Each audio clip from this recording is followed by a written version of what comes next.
Gladiator est un film qui n'est pas là pour nous rajeunir. C'est un film qui va avoir 20 ans le 20 juin prochain. Oui, il est sorti le 20 juin 2000, déjà.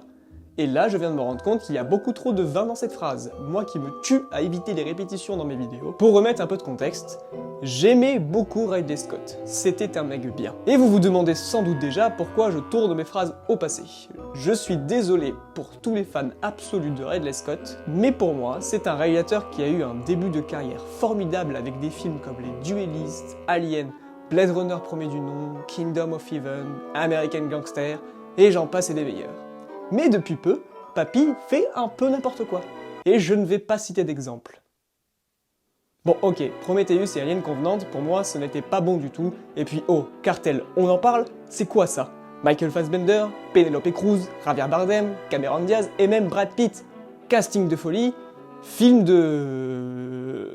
qui existe. C'était la parenthèse Ridley Scott. Gladiator est donc un projet énorme dans la filmographie de Scott, il se place entre À armes égales et La chute du Faucon Noir. Et aujourd'hui, à l'heure où je vous parle, Gladiator est encore considéré comme un chef-d'œuvre intemporel. Mais est-ce vraiment le cas? Et si on revenait sur Gladiator?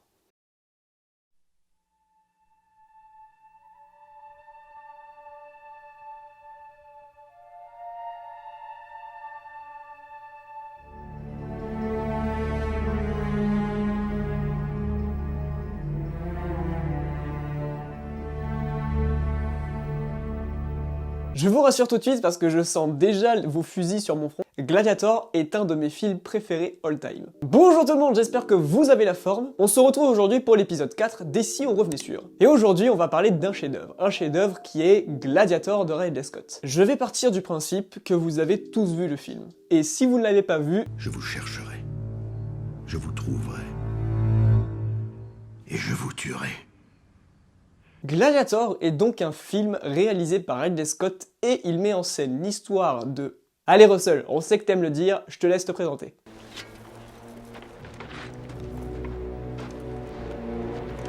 My name is Maximus Decimus Meridius. Après la fameuse bataille de Germanie, le dit Maximus est destiné à succéder à Marc Aurèle. Et oui, dans le film, c'est de Marc Aurèle qu'il s'agit, ce n'est pas vraiment un empereur. Pour l'anecdote, si dans le film beaucoup de personnages secondaires appellent le chef romain César, c'est tout simplement en termes de surnom, parce que c'est comme ça que les Romains surnommaient leurs empereurs. Donc vous comprenez par là que César est un homme qui a tellement pesé dans le game que tous les empereurs qui ont suivi, ils portaient son nom comme surnom. Avec moi. Tout ne va pas vraiment se passer comme prévu, car Marc Aurèle va se faire sauvagement assassiner par son de fils Commode, interprété par le génialissime Joaquin Phoenix. Et Commode, après avoir assassiné son père, essaye de profiter de la situation pour remettre à jour l'Empire romain, c'est-à-dire remettre en place un empereur. Et bien évidemment, de la façon la plus légale possible. Pour la suite, Maximus, après avoir vu sa famille massacrée et pendue, va se retrouver gladiateur et esclave. Ou pour reprendre l'ordre du film si vous voulez, esclave d'abord, gladiateur après. À travers ça, il va donc user de ses talents de guerrier pour mener à bien sa vengeance et rétablir la justice. Avant de parler du film en lui-même, il faut savoir que Gladiator, c'est déjà 5 Oscars. Oscar du meilleur film, Oscar du meilleur acteur, Oscar du meilleur mixage son, Oscar des meilleurs effets visuels et Oscar de la meilleure direction artistique. C'est aussi un film qui veut revisiter le genre péplum, et qu'est-ce qu'un péplum? C'est tout simplement un genre cinématographique où les événements vont se passer pendant l'Antiquité. Dans le même genre, vous avez des grands films comme le Spartacus de Kubrick, le Ben-Hur de William Wyler, le 300 de Zack Snyder, mais dans le même genre, vous avez aussi de magnifiques boosts tels que le remake de Ben-Hur, le film Pompéi avec Kit Harington ou encore 300 Naissance d'un Empire. En ce qui concerne Gladiator, l'ouverture du film pour moi, elle est exceptionnelle. C'est un plan qui est devenu culte. Tellement qu'il a été utilisé maintes et maintes fois, et plus dernièrement dans les 2 derniers Assassin's Creed en date. Je vous le mets à l'écran pour l'illustrer, mais quand vous marchez avec votre personnage dans des champs avec des herbes suffisamment hautes, il va poser la main de façon à les effleurer. Après ce plan d'ouverture vient toute la séquence de la bataille. Elle est caractérisée par un étalonnage très sale qui va tourner autour des bleus et des gris. C'est un étalonnage très monotone, très pauvre en couleurs qui va parfaitement donner le ton de la séquence. La scène est vraiment ultra viscérale et très épique. Et tous ces figurants ajoutent rajoute un côté très impressionnant à la bataille. Et ça, que ce soit du côté des Germains ou des Romains. Ce qui est vraiment cool aussi dans le film, c'est que Ridley Scott n'hésite pas à emmener la caméra dans les tranchées pour qu'on soit, nous, spectateurs, encore plus investis dans la bataille. Le combat se lance donc juste après l'arrivée d'un cavalier sans tête. La bataille commence et tout est là pour servir l'immersion. Que ce soit les figurants comme je l'ai dit, mais il va aussi y avoir tous ces plans ralentis qui vont jouer sur les troubles de la vision pour accentuer justement le côté stressant et imprévisible d'une bataille. Il va aussi y avoir la violence des combats, les chorégraphies impeccables et bien sûr une superbe mise en scène. Dans cette scène c'est vraiment très crédible et on y croit. Les introductions de personnages sont vraiment très bien réalisées aussi. On sait dès les premières scènes quels sont un peu les traits de caractère de chacun. Maximus est un général fidèle à sa cause et fidèle à Rome et on sent qu'il veut rentrer chez lui.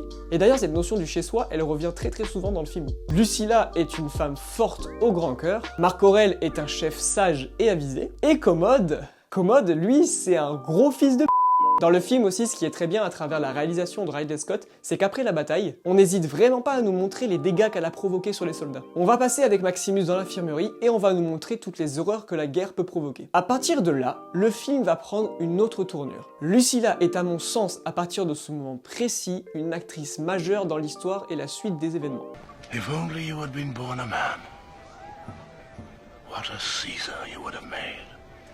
On nous apprend à travers cette scène que Marc Aurèle n'aime pas vraiment son fils et qu'il n'a pas totalement confiance en lui. Ce qui pourrait expliquer les agissements de Commode vis-à-vis de son père. Alors que vis-à-vis de sa fille, Marc Aurèle lui fait totalement confiance. Après la bataille, Maximus va donc apprendre par le biais de Marc Aurèle qu'il pourrait devenir le prochain leader de Rome. Et on lui pose même là un ultimatum qui est de choisir entre sa famille et le bien du peuple. Et il va bien évidemment choisir sa famille, un choix que l'on peut comprendre, mais c'est à se demander si c'est pas un petit peu égoïste. Marc Aurèle par la suite va annoncer cette décision à son fils Commode en privé. Grosse erreur, c'est une grosse erreur qui va lui coûter la vie. Et c'est à ce moment-là que Commode, disons que je commençais sérieusement à le détester. Le pauvre Maximus, lui qui espérait seulement rentrer chez lui quelque temps, se retrouve vraiment pris au piège dans une boucle sans fin qui est la vie de soldat. Et le pire, c'est qu'il va enchaîner les mauvais choix. Il est persuadé que Commode a tué son père, il va donc lui refuser son allégeance. Grossière erreur, encore une fois. Le fait de l'avoir ignoré, Maximus se retrouve en état d'arrestation et est condamné à mort. On l'emmène donc un peu plus loin dans la forêt pour qu'il y soit exécuté. Mais ça, c'était mal connaître. Maximus Decimus Meridius. Il finit par humilier les gardes qui étaient censés l'exécuter et il va filer à toute vitesse vers son foyer pour retrouver sa famille. Et pardon, mais Commode, ce fils de p***, après avoir perdu dans un très court laps de temps sa famille, son titre et le chef qu'il servait, il est ramassé par des marchands d'esclaves qui vont faire de lui un gladiateur. Tu parles d'une vie de merde. On retrouve donc notre héros en plein milieu de l'Algérie, dans la colonie romaine Zucabar.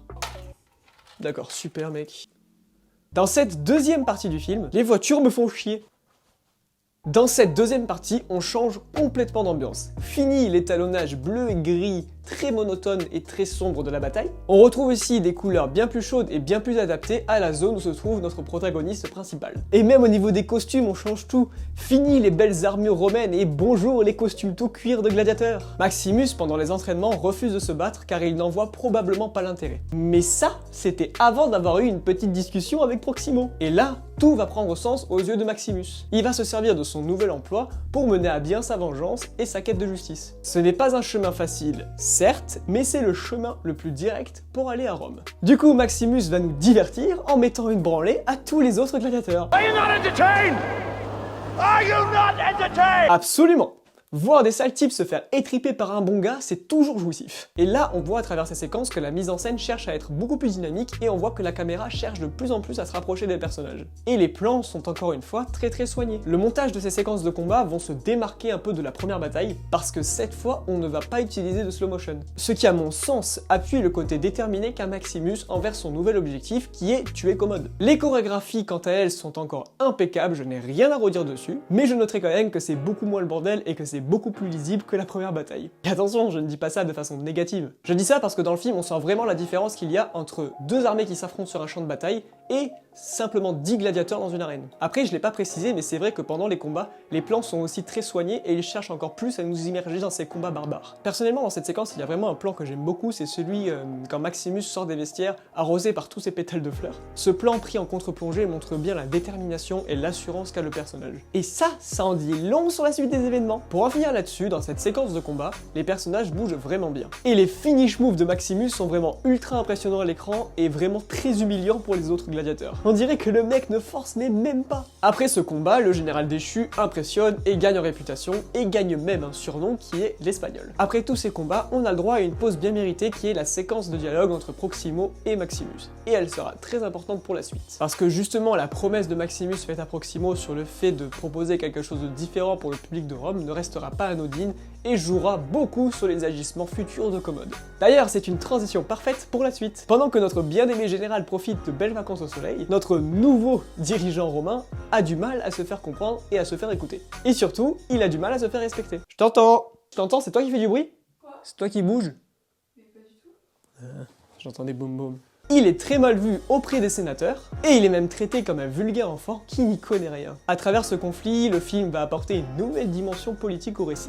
Et c'est une dimension qui ne va pas aider à faire remonter mon estime pour Commode. Car à travers ça, on voit vraiment qu'il est assoiffé de pouvoir et qu'à tout moment, il peut se remontrer cruel. Lucilla, qui est la sœur de Commode, et d'ailleurs oui, j'avais oublié de le préciser en début de vidéo, je m'en excuse. Donc Lucilla va refuser en tout point l'amour et l'affection qu'a Commode envers elle, ce qui ne va pas vraiment arranger la situation. Mais bref, elle va le repousser, et c'est ça qui est bon. C'est une femme forte et elle le fait comprendre. Et je la respecte tellement parce qu'elle va même comploter avec le Sénat pour fomenter l'assassinat de Commode. Et il en fallait pas plus pour gagner mon respect.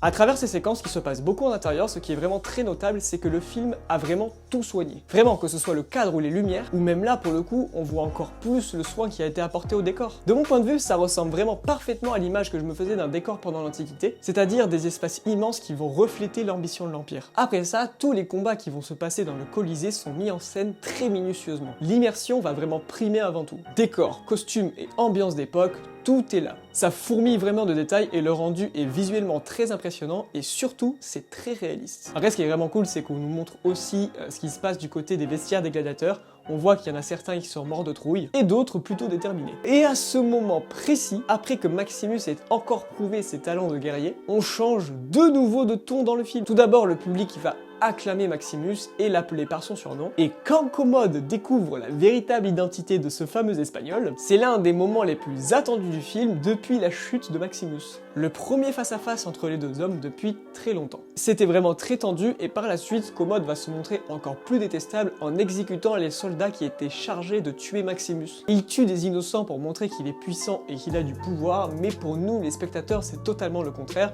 c'est un acte de faiblesse. Donc, après avoir divulgué l'identité de Maximus à Commode, le film va donc mettre en place son complot et commencer à préparer le combat entre Maximus et Commode. Je vous avoue que quand je me revois la première fois devant le film, j'attendais ce combat un peu comme la finale de la Coupe du Monde 2018. Et quand j'ai vu ça, c'était fini pour Commode. Mais ce qui est fou, c'est que je prends un malin plaisir à le détester. Et je crois même que je n'ai jamais autant détesté un personnage dans un film. Et là, le fameux combat arrive. Une mise en scène impeccable, une chorégraphie brutale et l'orgasme.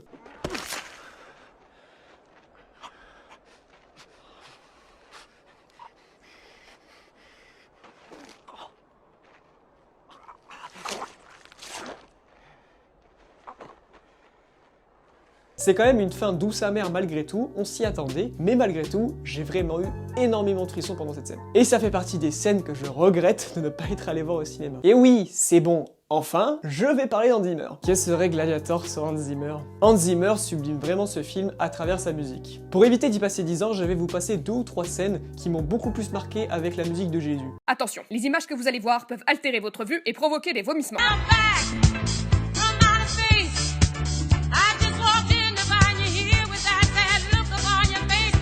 D'Hans Zimmer, pardon. Et oui, je chiale à chaque fois. Strap on his armor. Conceal the wound.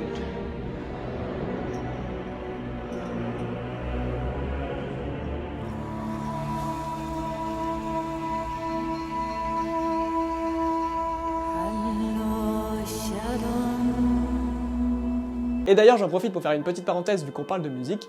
Est-ce que vous avez remarqué à quel point la musique de Gladiator a inspiré celle de Pirates des Caraïbes? Je vous mets la preuve à l'appui et ouvrez grand vos oreilles.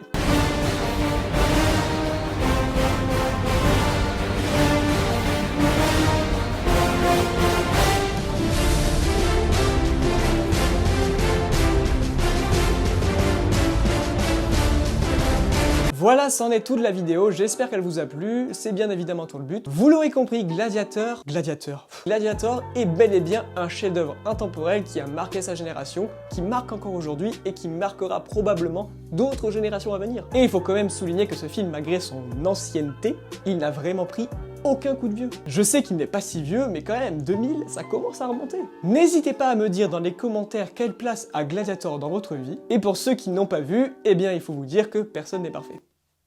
Je plaisante, mais il faut que vous voyez ce film parce qu'il est vraiment excellent à mes yeux et je vous le conseille absolument. Comme d'habitude, aimez, partagez si le contenu vous a plu. Les nouveaux, je vous invite à vous abonner en activant la petite cloche des notifications. N'hésitez pas à me suivre aussi sur tous les réseaux, ils s'affichent actuellement sur votre écran. Et je tiens à faire un merci spécial à Axel qui m'a proposé de revenir sur ce film car j'ai pris un malin plaisir à le revoir et surtout à l'analyser. Je vous dis à très vite pour une nouvelle vidéo, mais d'ici là, portez-vous bien.